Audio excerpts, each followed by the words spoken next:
that traditional, conventional medicine only has so many options, and a lot of women are unhappy with those traditional options. You have to ask the right questions.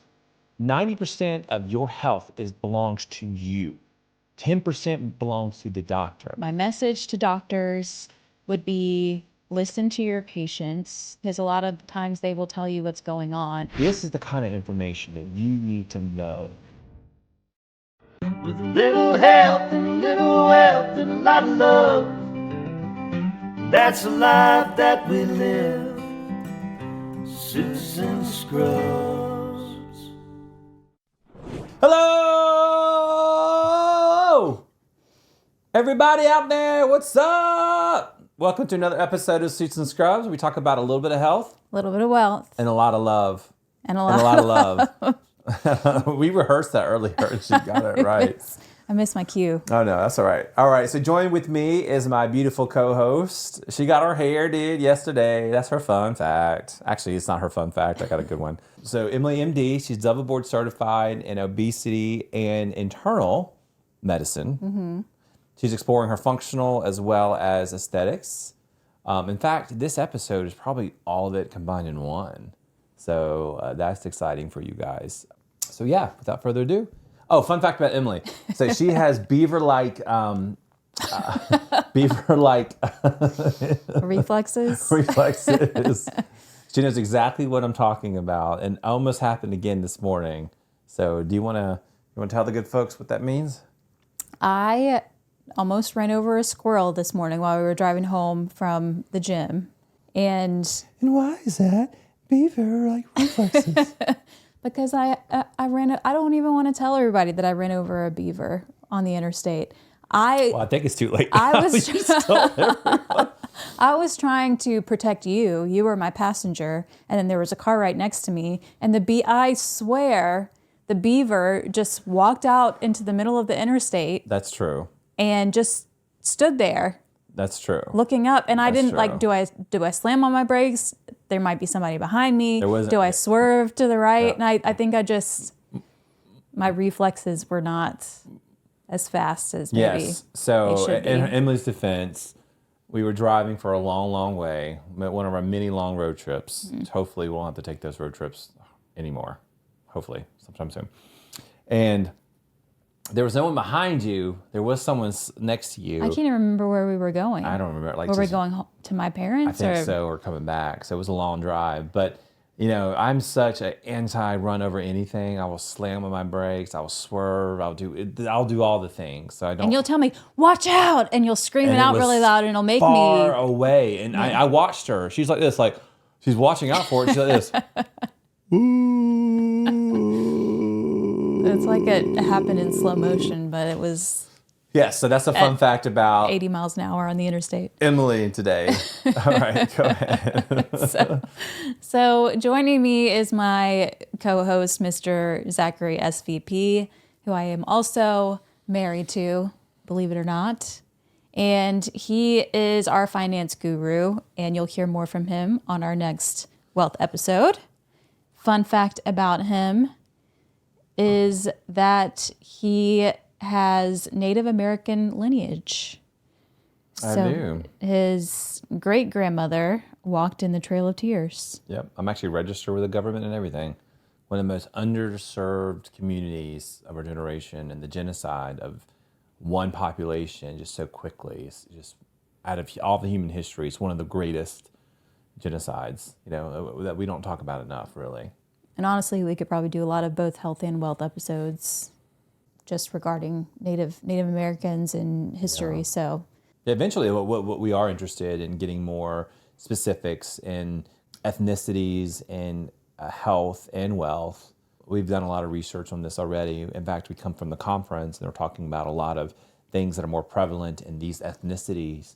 And so I think it's important just because some of those communities are not represented enough. And again, yeah, I mean, a lot of research studies, they specifically will, the majority of the participants are white males. And exactly. So and we know that you should treat the patient and it's not a cookie cutter approach. And so I think it kind of goes in line with our values and our brand, that you need to treat the individual. And that means that people of different ethnicities and cultures respond to medications and treatment plans in different ways and have different genetic profiles. So I think we're kind of going down. We are. We're tangent. We're tangent, but we'll pull it up. And so I'm looking at the camera, looking at Laurie, Betty, Karen. By this point, y'all been listening to us consecutively. Like, that's the names of our cameras. We name them after our parents. And then Russ and Phil are our monitors. Well, anyway, so yeah, I think it is important for us to kind of focus on that, because it actually does streamline and dovetail in today's episode. So today is very serious, guys. I know a lot of times we have fun on this podcast. We try to bring you information in a way that's entertaining. We try. I don't know if we meet that goal or not, but we try. And so this one is around PCOS and gaslighting. So by the end of this episode, well, first, do you feel gaslighted? Do you feel gaslighted based upon your health? I'm talking to women out there, right? I'm the MC today. I think a man should not talk about a woman's body or health. I just don't. I'm so against that. But I am the MC today. But Emily's really going to speak to this in greater detail around gaslighting, PCOS. There's so many interesting facts and nuggets, and I'm going to put my own little spin on it because I was in that functional medicine for 3 days, 4 days, whatever it was. Yeah, you paid close attention to those lectures too. I did. So. Yeah. So one thing they said was, like you said, healthcare for women hasn't changed a lot in 50 years, and a lot of the studies are white men. So how can you treat women with PCOS, other women-related issues, health issues, and the gynecologists, no offense, they really look at women as OBGYN and giving birth control, all that. You're a receptacle, I think is what the conference lady said. And so I think this is something that we really want to focus on. In fact, I think we're going to anchor on this topic. So this is something that we'll do over time. Yeah. And the reason why it's so important for us is because it impacts home. There's friends and family that suffer with this disease. And a lot of people just say, you should lose weight when you have PCOS. And that's just so ignorant. Sometimes your body can't respond. Yeah, a lot of people are treated like it's a choice. Yeah, and it's not a choice. Yeah. And a lot of things like in modern medicine, I think it's getting better. But, we have like heavy cramping and heavy periods and things like that. I know that's not... Do we? Yeah, well, I'm just saying, like, if you do, but the responses from doctors are like, well, you just have heavy flow. It's just your period. You just deal with it. Just deal with it. Yeah. But you don't have to just deal with it. That was like mind-boggling for me. That really did change my perception. Yeah, I feel like your estrogen level increased just by proxy. Yeah, it did. It did, but it was good at that though. Conference. Yeah, we want to be shepherds and stewards of the underserved and not recognize. And this whole episode is based upon that. So this is probably going to be a little bit longer episode, but it's one of our passions. All right, so yes, that's a little taste of what this episode's about. So if you are listening, if you share this with other people, let's get the word out. A lot of people know what this is, but we're really going to get in the nitty gritty today. I'm excited. Okay, all right, so we have 2 of our segments. The first segment is Refactions. Refactions! Care. Doctors misdiagnosing, dismissing, even gaslighting their female patients. I heard everything from you're just tired to one doctor actually said, well, I think it's just because you have your period. I was told that I was overweight, I needed to lose weight, that I was depressed and needed therapy. For 4 years, Maria Garcia suffered from intense stomach and back pain, but says her doctors told her there was nothing wrong. She just needed to slim down. When her symptoms escalated, vomiting, weakness, and hair loss, she says her specialist still dismissed her. Being an overweight Hispanic woman was to my detriment. Everything could be attributed to either me being dramatic, exaggerating, and being fat. You've got nurses that were... Studies showed bias against women, especially those of color, is a problem across healthcare, from treatment to research.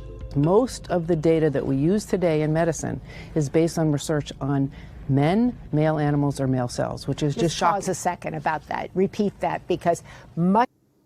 Wow, that's right in line what we've learned in the conference. So Emily MD, first, the two things. One thing is that the title of this is they gaslight. You're not going to see that. If you are joining us on our YouTube, you actually will see that. So gaslighting women in healthcare, I believe that's right?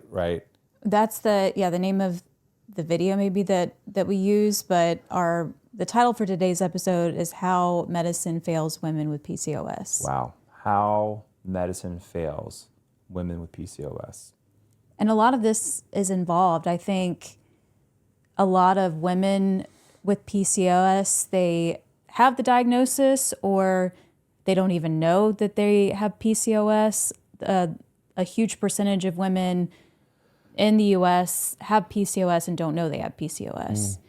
And so I think it's important to know that this is a subject that I feel like it kind of falls through the cracks. So you have endocrinologists, you have OBGYN specialists, and you have primary care. And I think those are the three people or the three specialties that really are responsible for treating PCOS, but I don't think anyone really knows whose wheelhouse it's in. And so sometimes it's kind of like a hot potato. And as a primary care physician for the last several years, I feel like that was very evident because I would have patients come into my practice who said, I'm seeing a gynecologist, I'm seeing an OBGYN, I'm also seeing an endocrinologist, but I'm unhappy with my care. And I'm not saying that that's at the fault of the specialist, but I think that traditional conventional medicine only has so many options, and a lot of women are unhappy with those traditional options. And there's a huge lifestyle component. We'll get into that later. And I think a lot of conventional, traditional doctors know that there's a huge lifestyle component, but they don't necessarily have either the knowledge base or the time to give that education to the patient, to really sit down and get to the root cause or figure out how to help them completely transform their lifestyle. Yeah. And I think the gaslighting is real, especially with patients who see someone who might not be as familiar with the treatments or the newest studies that have come out with PCOS, the patriarchy in healthcare. And I'm not saying male doctors aren't sensitive and don't know what they're doing. I'm just saying that if you are a male, you haven't had that experience, you don't really know where women are coming from when it comes to, abnormal periods or infertility or a lot of the side effects that go along with that. And so I think it's important to be sensitive and empathetic, knowing that you probably have never been in that situation before. Yeah, I think that's fair. And so one thing you said around endocrinologists, OBGYN, all these other specialties, why do you think it is such a hot potato? Is it like lack of resources and time, which we know all specialties are dire need because they just don't have time for each individual patient? And that's not the right answer, guys. I'm just being honest and real. Or is it too intrusive? Is it an end-to-end kind of thing? Is that why? I think there's a focus on symptom management and not root cause. Yeah, in conventional medicine. And so the symptoms of PCOS, there are medications that might help with those symptoms, but they don't necessarily get to the root of the problem and help. It's very much a vicious cycle, and it's a constant. It's constantly putting gas on the fire unless you are willing to significantly change your lifestyle habits. And I think a lot of women are desperate and they're willing to. There's so much information out there, especially on the internet and social media, that they don't know what information is reputable and what they can follow. Yeah, you're right. You're right. That's interesting. I'm processing that. I'm just trying to understand exactly, what folks would have questions about that. But, and I think we'll talk more about it later. I don't want to steal your thunder, but go ahead. Yeah, I think it'll be more understandable as we get through today's episode and we talk more about Right. Okay. That's what I was thinking about. Yeah. Like, should I ask the question, like treatments and all that? But I know we're going to hit that later, Yeah. so I don't want to get that right away, right out the gate. Okay. Well, we have 2 other segments. Our other segment is the bumfuzzle battle. Mm-hmm. And we have 2 more segments because we do 30-day challenge and someone didn't do their songbird. All right. So a bumfuzzle battle, cue music.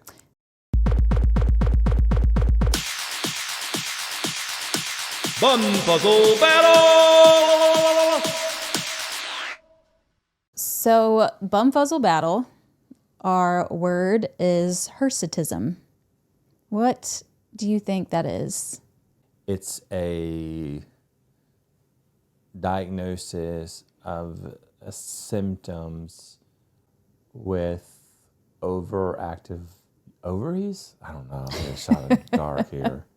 I mean, you know kind of what we're talking about today or getting at, but hirsutism specifically is the symptom of abnormal hair growth, and specifically in women, abnormal hair growth that is more of a male pattern. So you have extensive growth along the jawline, maybe what we call the happy trail, so on the lower abdomen, and other areas of excessive growth that you wouldn't expect, maybe extensive like dark hair growth on the arms. And this isn't just a couple hairs here and there of a little bit of a mustache or chin hair. It's extensive, like dark, thick hair growth in women. What causes that in particular? Generally, it's from androgen excess testosterone, for example. Gotcha. A fun fact about PCOS, this is one thing I do. I had a mental note and I stored it for later. They said at the conference that in earlier times, women who had PCOS were leaders in their tribe, in their groups. They're more aggressive. They're more athletic. They could build more muscle. So it was pretty much reveled. I'm not sure if I said that right, Emily, MD. Keep me honest. But that's pretty much what they said. Like they were leaders. So if you do have PCOS, you are a leader, natural born leader. Back in the day, you were one of those, not in all cases, but they said, look at it like that. Instead of looking at something negatively, it actually is something that was positive back in the day, which I find fascinating. Yeah, one of the speakers was talking about the edge that people got in the better way of saying it when I was saying it. They had a little bit of excess testosterone, and so they tended to be a little bit more aggressive. They had more muscle mass. They were the leaders of their pack, and it shows that there is a genetic component, but there's also a huge environmental component. And so back then they weren't exposed to the same things that we're exposed to, and it didn't create such a significant disease back then that it does now. And she'd also mentioned even Olympic athletes tended to have slightly higher testosterone level. So the higher testosterone in general can potentially give you an edge. And there are many people who abuse exogenous testosterone, which we don't even have to get into. But this is something that she'd mentioned can be empowering for her patients, that there is a chance, there's a possibility that you can change the narrative, and you can use this as an advantage instead of thinking that you're completely doomed. Exactly. So it's something that it's an opportunity to look at differently. We don't have that disease, so I don't want people to say, "Well, what do you know? Like, I struggle with this." We get it. We understand, at least from the friends and family who have it. But this is something to think about. This was absolutely discussed in the conference, and just something to look at it differently. So 30-day challenge. We got 2 of them, and one's about to kickstart again when we get back from St. Patrick's Day. So one is the acromantia. No new updates there, other than that we've been taking it quite regularly, and then we'll do another test. And I'm definitely in that transition period where it is throwing things out of whack. Explain what that means. Lots of gastrointestinal symptoms. Okay. Which we've only been on it for a week? Yeah, a week we haven't now. been on for a while. And there's a lot of times there is the transition where you're just trying to acclimate. Yeah, and so if you don't know what we're talking about, acromantia, we did part of our 30-day challenges. Every 30-day challenge, we do our little 30-day challenge. Our Plinko board goes doot, doot, doot, doot, and then we land on something. We do it for 30 days, and we tell you all about it. We probably should do a whole episode on just that. I think we've already done that a little bit, but really dig in the dirty. I guess we can do it when we get our results back. Yeah. So stay tuned on that. Other one is our walking desks. So I think we successfully have gotten. I'm honestly, guys, I was skeptical because I told Emily, like, I'll do this, but it needs to be small. I don't like clutter. I don't know if I should say this, but I'm gonna say it. I'm a 90s baby. I'm an 80s kid, and so more than likely that your parents had a lot of knickknacks, paddywhacks, give a dog a bone sort of situation, and stuffed the house to the brim.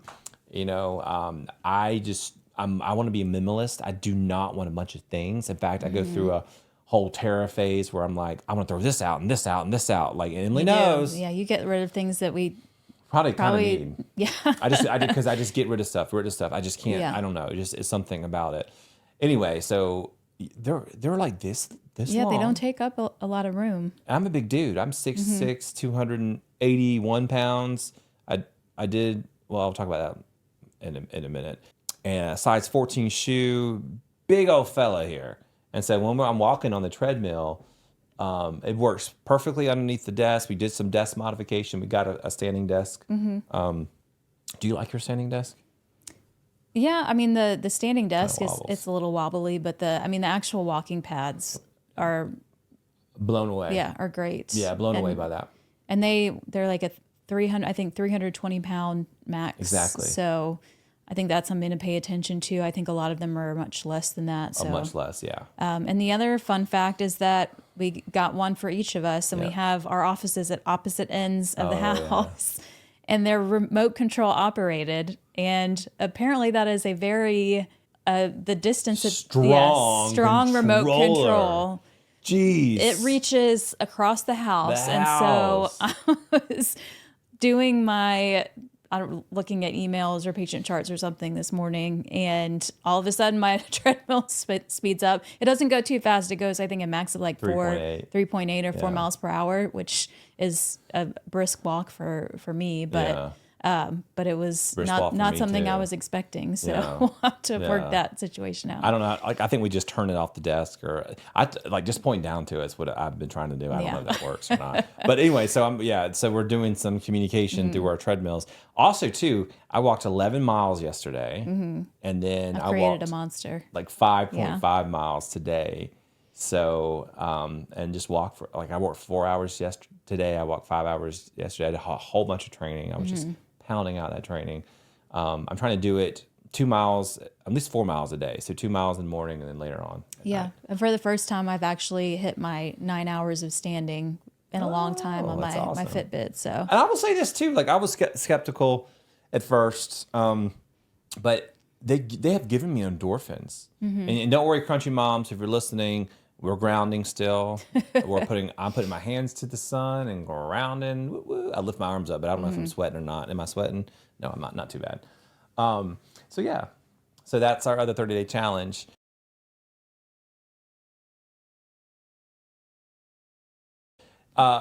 One last thing is we didn't talk about is songbirds. So Emily said, speak at your own risk, and she is supposed to sing a song for 30 seconds. I thought we were doing this on a different episode. Well, when I'm MC, remember we decided to do mine?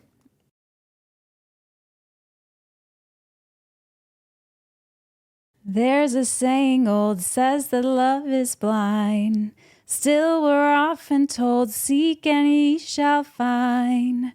So I'm going to seek a certain lad I've had in mind. Looking everywhere, haven't found him yet. He's the big affair I cannot forget. Only man I ever think of with regret. Do I still have time to go? Yeah.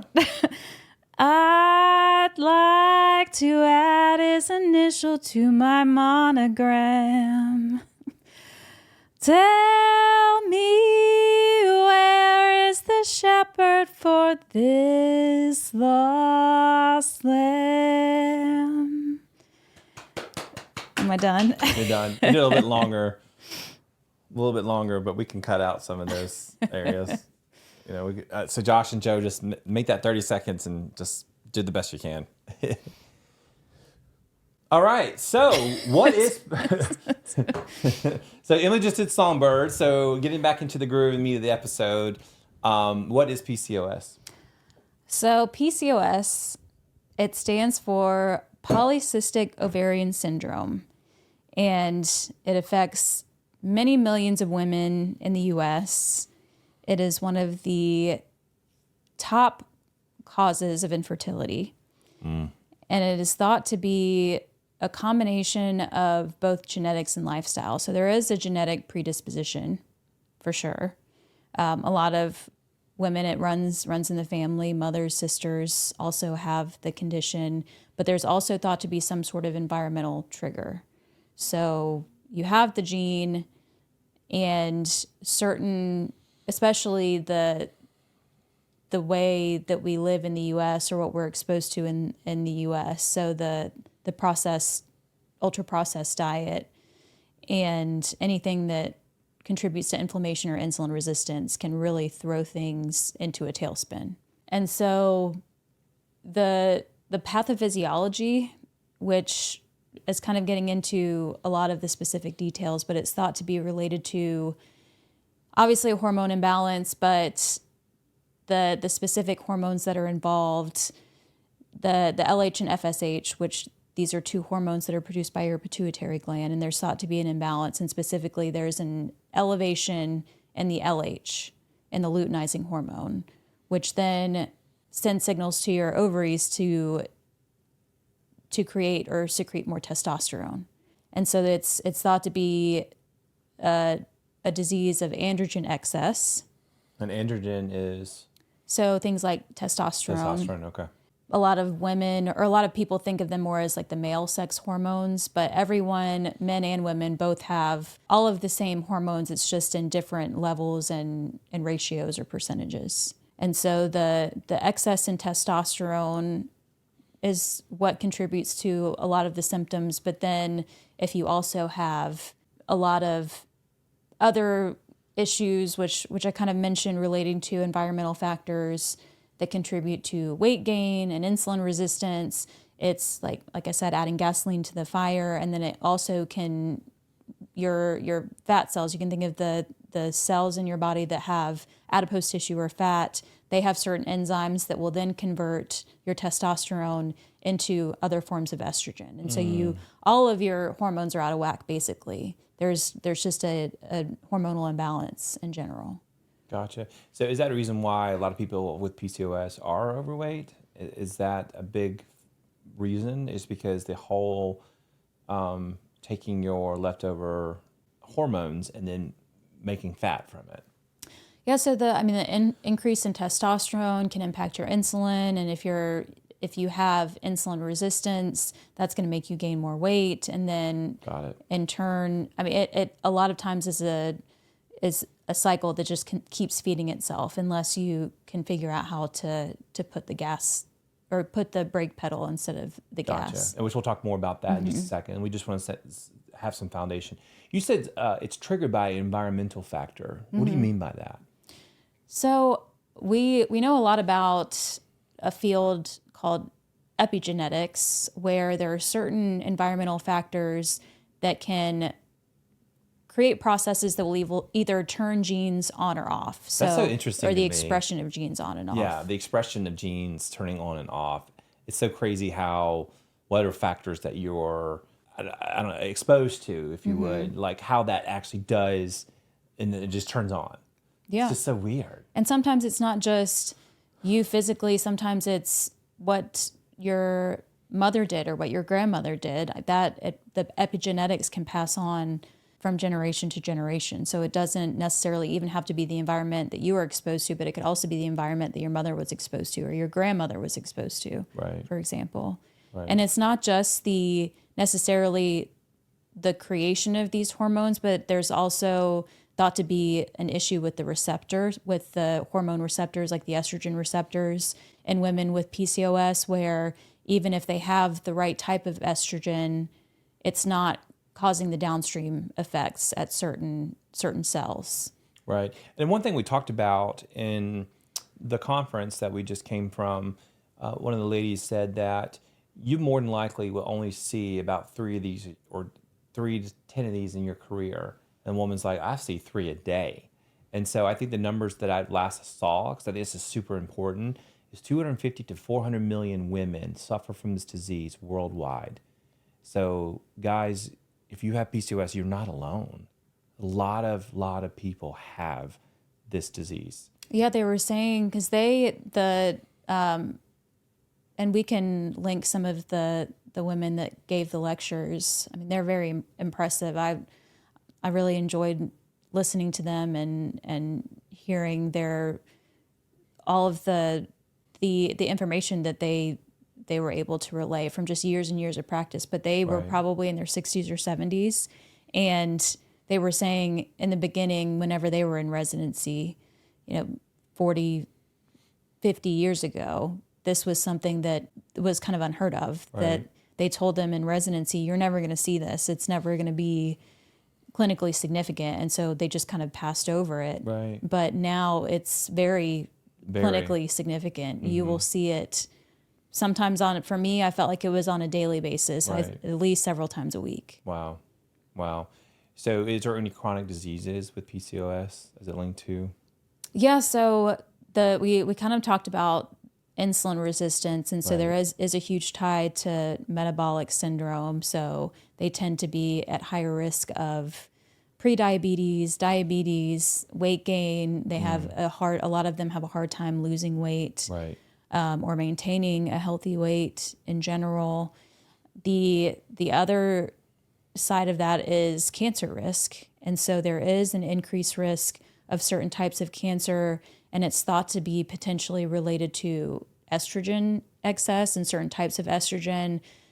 Something that many people aren't aware of is that there's a good type of estrogen that has some positive effects and maybe anti-inflammatory effects, and there's a bad subtype of estrogen that tends to have more of the negative effects, and it's the type of estrogen that a lot of our women with PCOS, that it's converted in their adipose tissue. And so whether it's the testosterone, it's pushing more towards this bad type of estrogen that's increasing risk of things like breast cancer, uterine cancer. And the one thing that was specifically tied to PCOS in general that didn't necessarily correlate with body mass or with weight is uterine cancer. So those with PCOS do tend to have an increased risk of uterine cancer, and that's independent of what their weight is. Yeah, I think it's important for individuals to make sure that they are diagnosed so they can properly treat this. A lot of people just don't know that they have this. So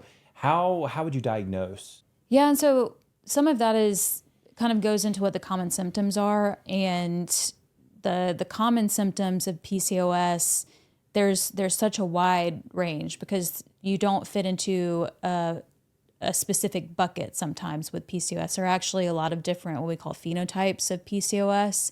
So you can have a lot of different, some women have the same characteristics while others don't. And so sometimes the only symptom that the patient might complain of is just infertility. They're having a hard time getting pregnant.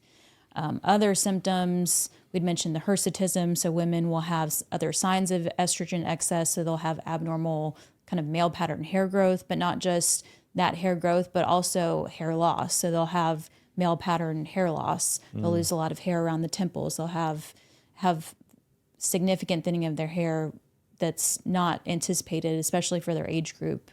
And then the other thing is abnormal. It kind of goes with the infertility, but abnormal periods. So periods that don't come at the same time every month, irregular periods. And then other signs of androgen excess, a lot of times can implicate hormonal acne. So acne around the jawline can be a sign of androgen excess. And those are the main things.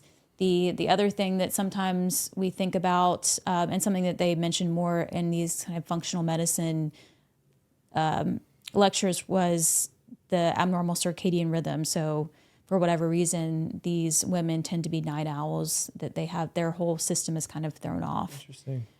Which also can throw off cortisol levels and further contribute to insulin resistance and weight gain, and then some symptoms of leaky gut as well. Right, which we all know about leaky gut. So something we talked about in leaky gut was the microbiome, one of our first few episodes. If you want to know more about that, let us know. This is hard for me to digest, because if you're telling me the only way that I know if I'm a woman that I have PCOS is symptoms like infertility, excessive hair growth, acne, is there any other way they could be diagnosed? For me, it's something that is always on my radar when I have patients come in. For you, yes. Yeah. It's one of those things where, and maybe it's something that I've always been drawn to and I've been interested in, but if you have, and this is a common complaint, women will come in and they'll complain about, the biggest complaint is the weight, the difficulty losing weight, the feeling like they're putting on weight without any other lifestyle change. And a lot of times those younger women will also complain of irregular periods. I mean, these are common things that women complain of all the time. Right. And if all of those come together, and sometimes you will see a patient and you'll know when they come into your office. So it's not just, there are other signs of insulin resistance. So it's not just the symptoms of androgen excess. So it's not just the hormonal acne or the abnormal hair growth, which sometimes you'll see someone come into the office and you think, I wonder if this patient has PCOS because of some of those physical characteristics. Right. And so you might probe a little bit more. But the other thing to consider too are the signs of insulin resistance. So there's something called acanthosis nigricans, which is a darkening. It looks like a velvety black or like darkening of the skin in certain areas, like specifically around the skin folds in the axillary or the underarm area, and then around the neckline. That can certainly be an indicator that they have insulin resistance. And the other thing is skin tags in that area. So if you have a lot of skin tags along the neck or under the arm, that can be an indicator of insulin resistance as well. And so sometimes without even talking to the patient, just seeing them, you can see that they might have some signs of PCOS. And is that something that you instigate as far as a conversation? And like, how can you for sure know that you have PCOS? So there's something called Rotterdam criteria, which it's the most up to date diagnostic criteria that we use for PCOS right now, and you have to have 2 of the 3 of those criteria. So one of them is it's oligomenorrhea, so it's irregular periods. The other is signs of androgen excess, and so that can be either an elevated testosterone on morning labs, or it can be the hirsutism that I talked about, so the abnormal hair growth, or it can be the acne, the hormonal acne. So you almost have that. You almost like, I feel like it's reactive. I guess that's what I'm kind of going to. Everything you're telling me is is reactive. You can't get ahead of it proactively. Yeah, and the other thing too that I didn't mention, it's just so challenging. It is challenging, and it's sad almost. And a lot of times you have to dig and ask questions and have that on your radar, because there have been plenty of women that came into my office that said, I've always had these symptoms. I've had these symptoms for years, and no one's ever even mentioned PCOS before. Like, you're the first person who's even asked me about if I thought this was a possibility. Yeah. Okay, can we pause on that just a second? So I'm looking in my camera, Laurie. The reason why we're doing this podcast is because this is the kind of information that you need to know. If you are struggling with these symptoms, there's no specific science. I'm going to tell you this. Doctors are too busy. They're just too busy. Is it the right answer? No. It's not the doctor's fault, so don't send them hate mail. It's just where we are with administration and healthcare and insurance. Going to school for 10 years, graduating with $250,000 student loans. And we did a whole episode on that, one of our first ones, so go check that out. You have to ask the right questions. 90% of your health belongs to you. 10% belongs to the doctor. And those should have a very good relationship. And as you get and learn more information, you should be able to ask those questions to help you be the shepherd of your own health. Do you want to add anything to that? I'm passionate about this. Yeah, and that's part of the problem, that your doctor should be the steward and should give you the health information, but sometimes there's just not enough time. Yeah. There's just not enough time to, and it's different if you've known the patient for years and years, but just the way that the current model is, especially for conventional medicine, it's just, you're just trying to put out fires and get people in and out a lot of times. So yeah, it's good to be informed and to be your own advocate. Yeah. Anything else you want to say about the diagnostics? Like I know you talked about the actual, it's reactive versus proactive, which really sucks. Yeah. Anything else you want to say about diagnostics? Yeah, we didn't mention the third. So we mentioned the first two criteria. The third criterion is the characteristic findings on a transvaginal ultrasound, which it looks like a string of pearls. So they have follicles, which is where or cysts, it's what the name basically comes from. So the Polycystic Ovarian Syndrome, they have a lot of cysts around their ovaries. And there's a certain diagnostic cutoff for the number of cysts that you see. But usually there's a characteristic finding on ultrasound. Got it. And that's just based upon the excess of hormones that your body's out of whack. So your body's creating those cysts. Is that? Yeah, and there's actually it's not a diagnostic criteria, but there are some people that also will check something called the AMH, which is it's the anti-Mullerian hormone. It tends to be higher in women with PCOS, and there's a significant amount of women with PCOS that do have, and I think it's over, I can't remember the specific cutoff for the AMH, but it's a level over 3 point something, where if they have a level and especially if they have some of these other complaints, that it's pretty likely that they have PCOS. Wow. Okay. So we talked about what PCOS is. We talked about the diagnosis, diagnoses. Tell me about the treatment plan. So what can people do about this? Yeah, and something that I didn't mention, this is another thing that comes up a lot with my patients, is just that they had blood work done and everything looked normal. So they didn't have the high testosterone level. The LH and FSH, they get the hormones done and everything looks completely fine. And they're just told that, everything looks okay, nothing's wrong, which is why some of those other diagnostic criteria come in. But with a functional medicine look on things, they also do some more extensive testing. And so they'll do things like a salivary cortisol or urine hormone metabolites, dry urine test. So things like the Dutch test is one of the brand names that they use, which I don't have a lot of experience with, but from the lectures that we've been going to, it seems like it gives a bigger picture. So it's not just what your serum, what your blood levels are showing right at that point in time, but it is a little bit more dynamic. So it might show the specific metabolites, how your body is processing these different hormones. And so I think it gives some additional information to guide your treatment and tell you a little bit more. Gotcha. So you would recommend folks asking for these tests, is what I'm hearing. You can't ask for these tests. You can't go to your primary care or your conventional OBGYN.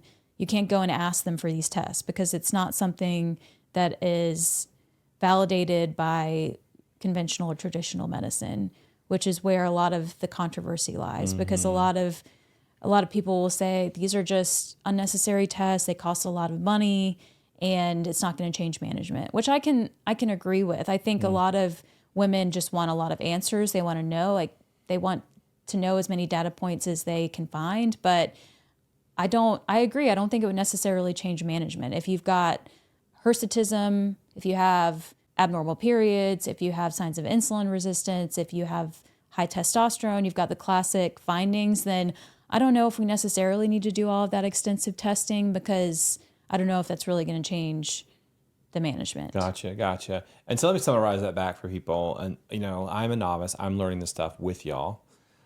So I think about traditional medicine being far right. I think functional medicine being far left. Emily's in the middle. So what she's saying is these tests are great.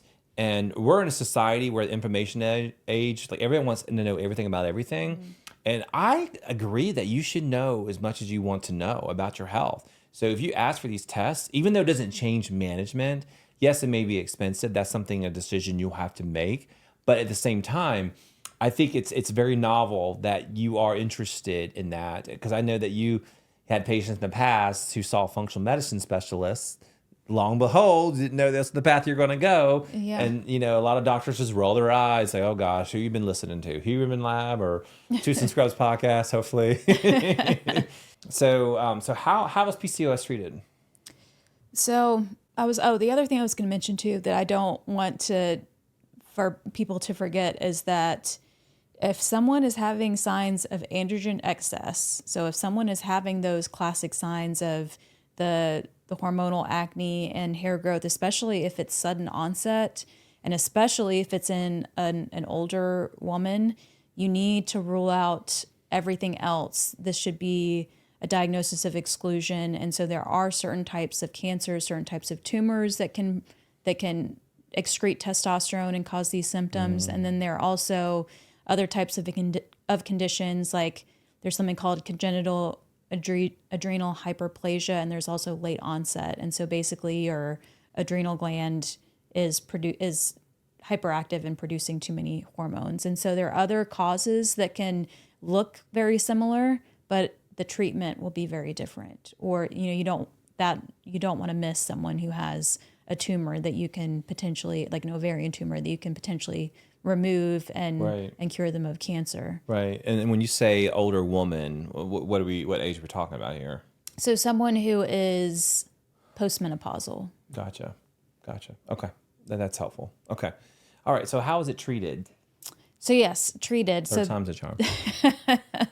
There's just so much to talk about. There is. And we're taking the time. This is an important episode. And guys, if you're listening on our podcast or YouTube, I know it's a lot of information. We probably will digest this up and split it up in our YouTube channel. We'll do one full episode and then little shorts, because there are so much good information here. But go ahead.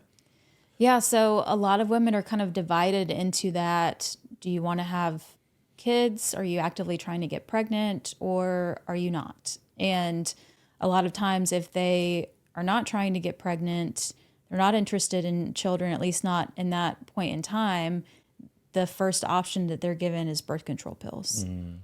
And so it's usually these dual birth control pills that have a synthetic estrogen and progesterone. And does that actually help with PCOS? It can help with some of the symptoms. So it can help with the hirsutism. It can help with the hair growth and the hormonal acne. It might. But birth controls have their own level of risks involved, which we probably should do an episode on that. Yeah, and the side effect profile, the biggest risk of taking birth control pills is usually the cardiovascular or the clotting issues. So it can increase your risk of having blood clots. It's something that we try not to use in patients at all who also have other risk factors for cardiovascular disease. So they smoke, or they have uncontrolled hypertension, or they have a family history of clotting disorders. But it is a potential risk. And I, for one, am someone who's taken birth control who's had a lot of side effects. And it can make you feel like you're menopausal. It can cause low libido. It can cause vaginal dryness. It can, and pain with sex. It can cause, sometimes women have worsening acne whenever they take certain birth control pills. And sometimes it impacts mood. It can impact depressive symptoms or anxiety. And so a lot of people just can't really tolerate the birth control. And a lot of the specialists that are in functional medicine or at the A4M conferences absolutely hate birth control. They think it basically mimics menopause. The synthetic progestins and oral estrogens they think is pro-inflammatory. And so that we can probably talk about for a whole nother episode. But that's basically the first line option if you're not trying to get pregnant. Let's just put some birth control pills on it. Right. Other options, metformin is something that we use that can sometimes help with insulin resistance, that can help management of blood sugar. Sometimes it might potentially increase fertility, but there are also some studies that show that it might have some negative side effects. There's an ongoing study right now to determine if it's actually improving mortality or worsening mortality, which it'll be interesting to know what the the long term, because that's something that we use for diabetic patients or pre-diabetic patients anyway, and it can also help with some weight loss as well. And then the third option that we use in conventional or traditional medicine is spironolactone, and it was a medication that initially came out as something more for heart health or blood pressure, and so it's called a diuretic, a potassium-sparing diuretic. So basically, it makes you pee out excess fluid without making you pee out too much of your electrolytes like potassium. But they also found that it had some androgen blocking effects. And so it's one of those things where it's been around since like the 60s or 70s, but we saw potential side effects and we use those side effects as another potential treatment. And so it can help with the signs of androgen excess. But another thing to remember with spironolactone is that you should not become pregnant while on spironolactone, because it can also, because it's an anti-androgen, it can impact your unborn child. It can impact your fetus negatively. Which I know is a lot. That's a lot to unpack there. That's a lot. And I think a lot of people will probably, if they're looking for treatment, they'll probably rewind it and play. So it's totally fine for us to keep going. So, all right. So that's good around. So you're talking about treatments. Anything else you want to talk about? Did you touch on lifestyle, but perhaps? Yeah. So those are the medical treatments, but I think that really we need to be focusing on the lifestyle management. And I think a lot of functional medicine. Yes. I think a lot of OBGYN, a lot of endocrinologists, a lot of primary care will also touch on lifestyle, but sometimes they only have so much time. Right. And sometimes especially for endocrinologists, I feel like at least here in Charlotte, there's a shortage and a long wait list to see an endocrinologist. And so you only have either that, 15 or 30-minute visit with someone to go through everything, and then they might not be able to get another appointment with you for 6 months. And so a lot of times I feel like people are more willing to start a medication because they think it's going to help with the symptoms instead of having that full time to talk about lifestyle management. And so lifestyle is huge. And exercise, there are some controversial or conflicting studies that talk about whether or not high intensity exercise can potentially be detrimental, or too much exercise can worsen outcomes for people with PCOS. But generally, if you're walking for exercise, if you're doing some resistance training, and you're doing that consistently, especially if you're doing it after meals, walking for 10 minutes after breakfast, lunch, and dinner, and you're doing some resistance and weight training, I think that's huge. That can really help not only lower your total adipose tissue and fat mass, but it can have some other positive effects on insulin resistance. Right. And then diet, eliminating processed foods as much as you can, trying to eat as many whole foods, phytonutrients we see, and we can talk about this more in the specific supplements that they recommend. But a lot of those supplements come from, you can get those in phytonutrients that you eat in a colorful diet that has lots of organic fruits and vegetables. I think a rule of thumb for us is food is medicine, which that's something that you know very, very well. I'm always all for changing the diet as much as you can, and sometimes... Don't you have something that can help people with that? I do. So the gut microbiome is something I'm very passionate about. And so really rebuilding your gut microbiome. And we'd mentioned earlier that a potential sign or a symptom of PCOS is leaky gut, like rebuilding your gut microbiome by eating a lot of prebiotics. We see more in the prebiotics than probiotics. So if you're eating a lot of good food to feed your gut, then you're healing your leaky gut type. Right. And Symptoms maybe or we don't go issues. into that specifically, but I was more leaning into your guide that you created. Yeah, so I did create a guide that helps you at least jumpstart your gut microbiome. That's right. It's completely free, but I think you'll hear a lot of people say everything starts with the gut, and we are learning more and more about how much our bacteria that live in our gut or on our skin or elsewhere, the good bacteria, really impact our health. And so That's right. So go to suitsandscrubspodcast.com, go to our tab where it says resources, and download that free guide. If you have PCOS or if you're struggling with resetting, maybe you're tired, maybe you want to change your environment, and it's just so many great benefits with that. So anything else on the lifestyle? Yeah, so the other thing too to mention that we've talked about extensively, and it's something that we're trying to work on too, is just eliminating endocrine disruptors. Speak at your own risk.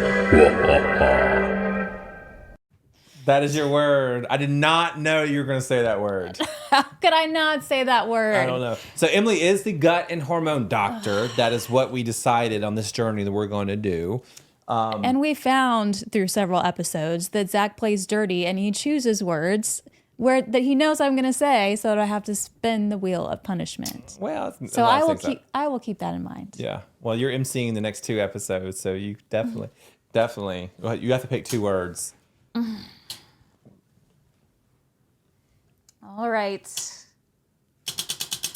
She is spinning the wheel of punishment.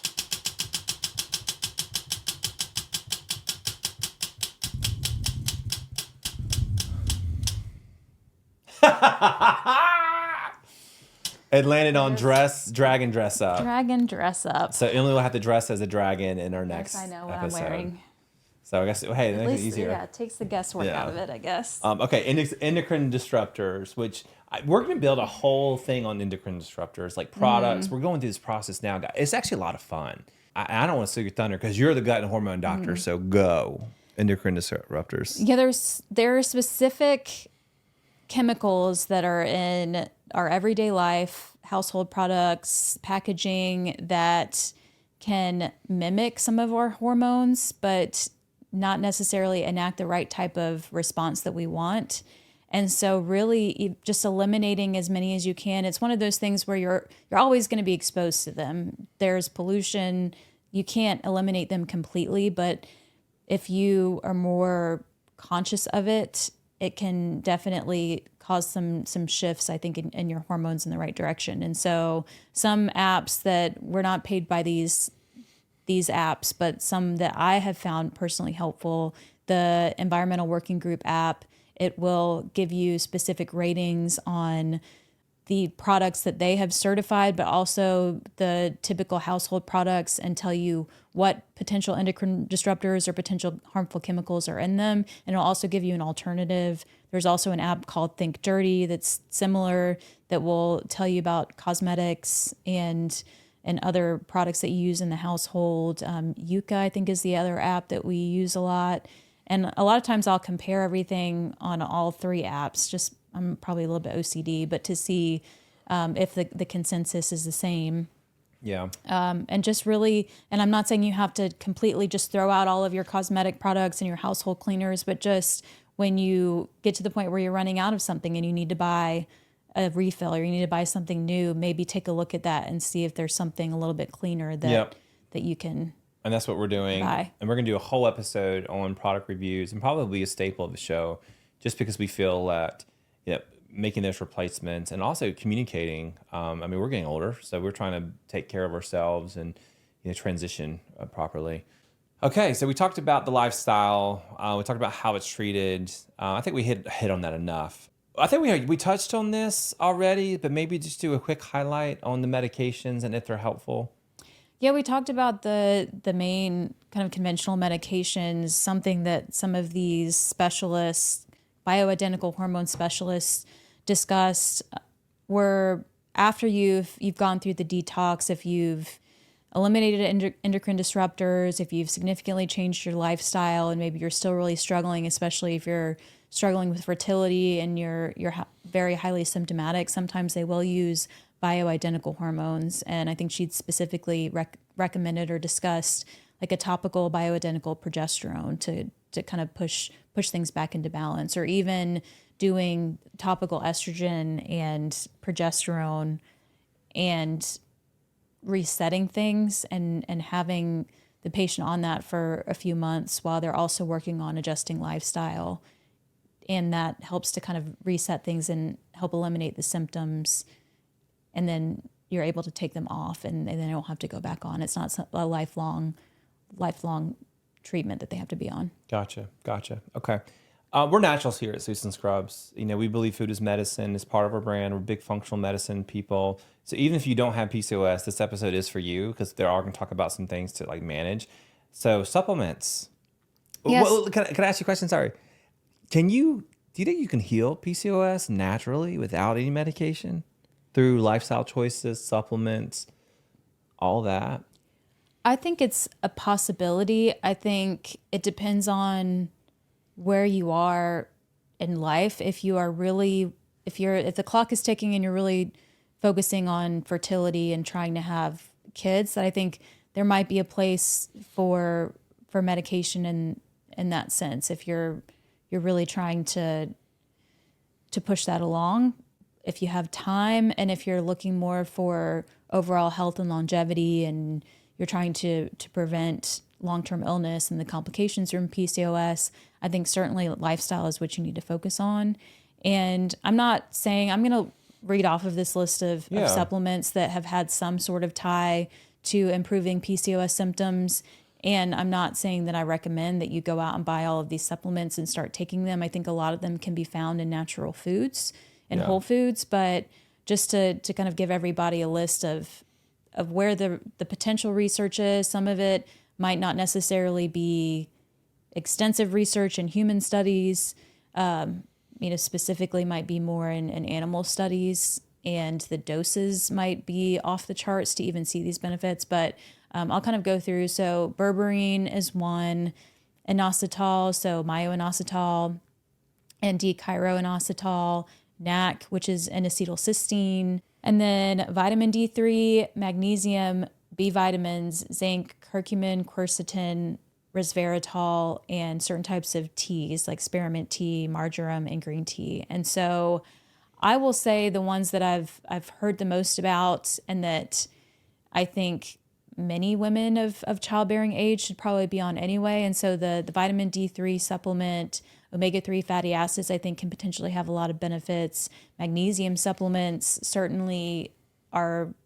Magnesium is something that we need for a lot of different processes. So I think that those are probably necessary, or not necessarily necessary, but would be helpful just to take as a part of your multivitamins or supplements, and making sure that you have high quality. All of the others I think can be more based on the person. Inositol is actually something that I feel like we're getting a lot of more information on that might help, especially on the side of insulin resistance and infertility. But at least I think it's helpful to know that there are things out there that can kind of supplement. But I do think that you need to focus on your diet and lifestyle first and foremost. And then the supplements kind of come underneath. Cool. So should specific considerations be taken when planning a diet or exercise with this disease?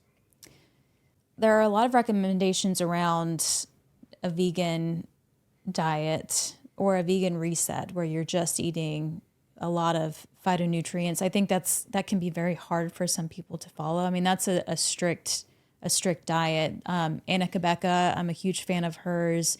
She recommends more of a keto green diet. So you're not eating a lot of high carbohydrate or high like starchy vegetables. You're not eating processed carbs or starchy vegetables, but you're eating green. So you're still getting a lot of phytonutrients in that way. And I believe she probably avoids a lot of dairy. And so it's more like lean proteins and plant foods. And I think the biggest thing is just timed eating. So yes, what you eat matters, but also the timing of your meals. And something else that she mentions is eat breakfast like a king.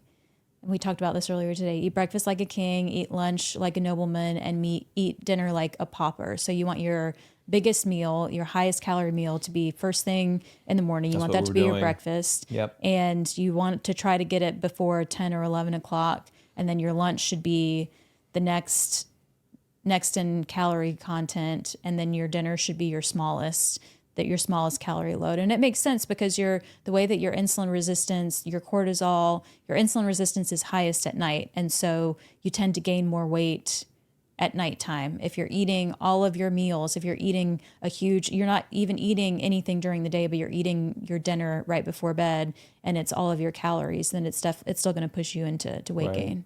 Yeah, the thing is that a lot of people do that. A lot of Americans actually will not eat all day and then only eat dinner and think that's okay. It's actually really not. So, I mean, that's a really big nugget there for sure.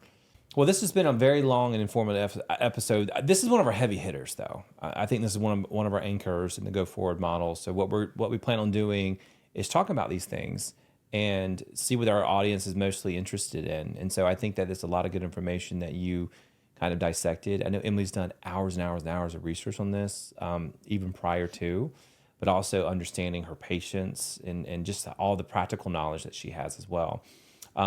Any final thoughts with this topic that you want to leave folks? Yeah, it kind of goes with our refactions at the beginning, the video that we showed. And that's a good so tie-in. my message to doctors would be, and I know this is easier said than done, but listen to your patients. Sometimes you're overrun with too many patients a day, too much going on, but listen to your patients, because a lot of times they will tell you what's going on, and sometimes you kind of have to tease out through that. But and the other thing that I would mention more to patients is be your own advocate. Make sure that you are not only doing your own research, and sometimes that research, you need some help getting to the high quality, the right kind of research, but taking ownership and making those changes, those lifestyle changes, because that's huge. And like Zach mentioned, some of the doctors or speakers at that conference said that the way that they look at things, they say that their information or their part of things is 10% when the patient's part of things is 90%. Right. Like you need to know that you have control and that you can make changes, and it's not just up to the doctor for those health decisions. That's right. Asking the right questions. This is why we want people to tuning in to us, so that way they can be equipped with information, and who better than an MD who is double board certified and looks like this. Not that it has anything to do with this episode. Okay, well, cool. Well, that has been another episode of Suits and Scrubs, a little health, A little wealth. and a lot of love. Until next time, guys. He's on the hustle, she's on the grind. There's no time to kill. For saving lives and new deadlines, and there's some holes to fill. With a little health and a little wealth and a lot of love. That's a life that we live. Suits and Scrubs.